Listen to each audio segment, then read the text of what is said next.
İki adım geri. Genel Başkan, bana bir şey verir misin? Geriye doğru. Bu tarafa geçsen daha hazır. Hakkı korunsun, hükümet duysun. İşte memur, işte memur sen, işte memur.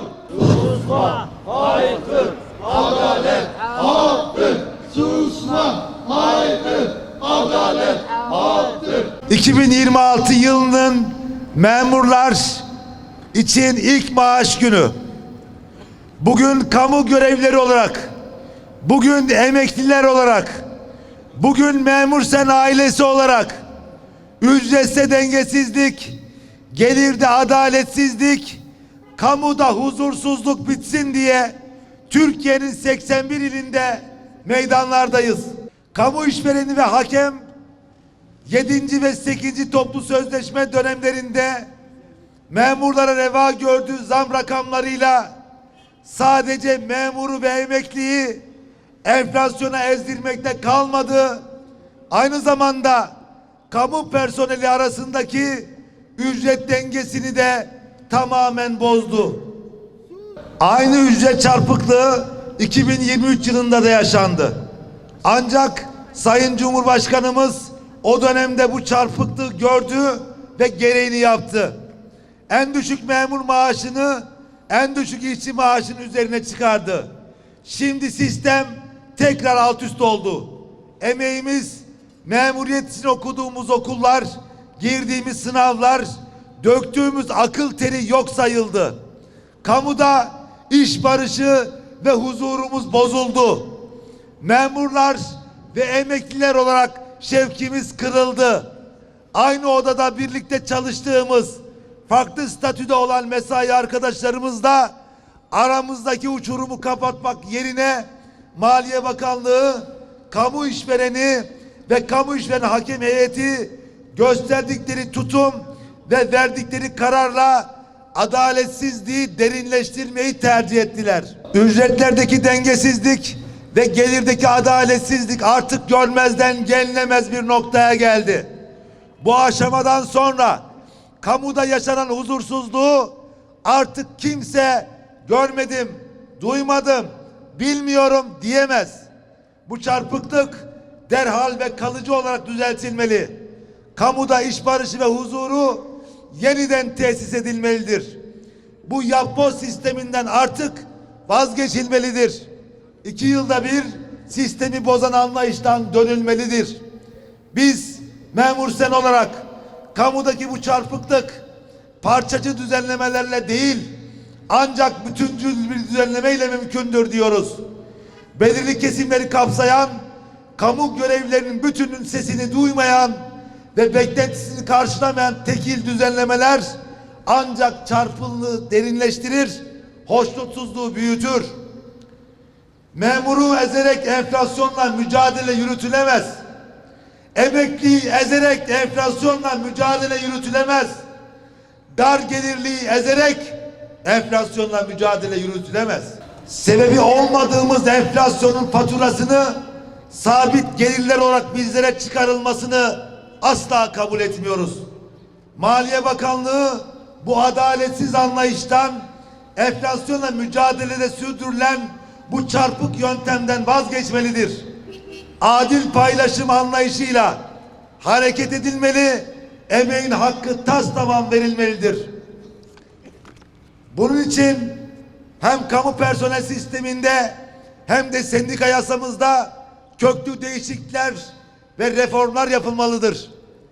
Ülkemizde birçok alanda reform yapıldığı halde kamu personel sistemimizde günü kurtarmaya yönelik bütünlüklü bakıştan yoksun düzenlemeler yapılmasının sistemi daha da içinden çıkılmaz hale getirmekten başka hiçbir işe yaramadığı görülmelidir. Memur sen olarak artık ülkemizin gücünü yansıtan, Türkiye yüzüne yakışır bir personel reformu istiyoruz. Kariyer basamaklarının düzeltildiği, güvencenin arttığı, ücret skalasının görev, ünvan, sorumluluk merkezli yapılandırıldığı, farklı statüler arasındaki ücret dengesizliğinin giderildiği görev aylığıyla emekli aylığı arasındaki uçurumun kapatıldığı bir kamu personel reformu şimdi değilse ne zaman diyoruz? Artık bahaneleri değil, gerçekleri konuşmak istiyoruz.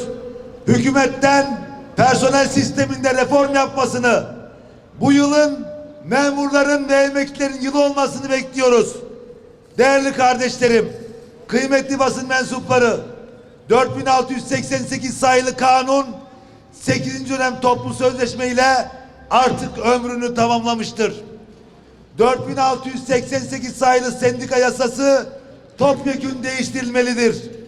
Bizler kamu görevleri ve emekliler olarak mali ve sosyal haklarımızı belirleyen mevcut toplu sözleşme sistemi ve hakem kuruluyla artık buraya kadar diyoruz. Sadece maliye politikalarının belirleyici olduğu bir toplu sözleşme masası istemiyoruz.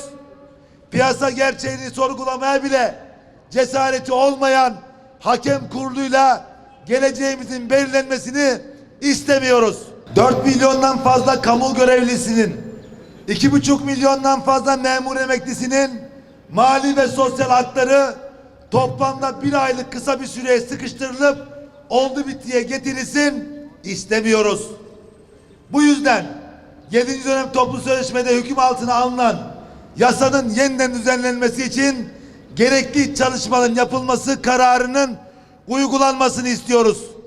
Örgütlenme özgürlüğünden grev hakkına, dayanışma hayatından toplu sözleşme sistemine, hakem kurulundan sendikal güvencelere değil, yepyeni bir sendika yasası için herkes elini taşın altına koymalı. Bu noktada kamu görevlilerinin sesi duyulmalı, beklentisi görülmeli ve gereği yapılmalıdır. Altına imza attığımız ILO sözleşmeleri başta olmak üzere uluslararası sözleşmelerin gerektirdiği düzenlemeler iç hukukumuzda daha fazla gecikmeksizin gerçekleştirilmelidir. Adil bir pazarlık zeminine kavuşmak için evrensel sendikal hak ve özgürlükler benimsenmelidir.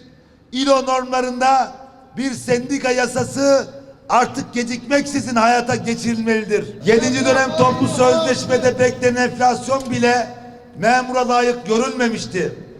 8. dönem toplu sözleşmede ise kayıplarımızın tazmin edilmesini beklerken işveren tarafı adaletsizlikte ısrar etti. Hakem de bu adaletsizliği toplu sözleşme hükmü haline getirdi. Biz kamu görevleri ve emekliler olarak 81 ilde meydanlardan hükümete sesleniyoruz. Bu gidişata dur demenin, bu hatadan dönmenin, bu çarpıklığı düzeltmenin, gelirde adaleti sağlamanın sorumluluğu omuzlarınızdadır.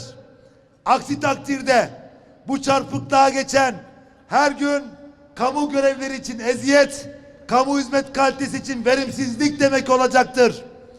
Ücretlerde dengesizliğin bitirilmesi, kamudaki huzurun sağlanması ancak emekliye yansıyacak şekilde bir refah payı verilmesiyle mümkün olacaktır.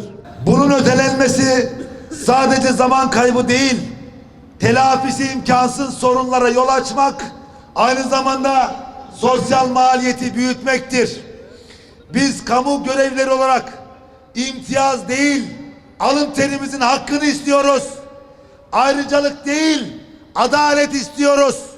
Kamuda adaleti görmek istiyoruz. İş yerlerinde huzur istiyoruz. Çalışma barışı geri gelsin istiyoruz. Gelirde adalet, ücrette denge. Gelirde adalet, ücrette denge. Gelirde adalet, ücrette denge. Biz hakkımızdan gayrısını istemiyoruz. Memuru, işçiye, kamuda çalışan herkesin hakkını taslamam almasını istiyoruz.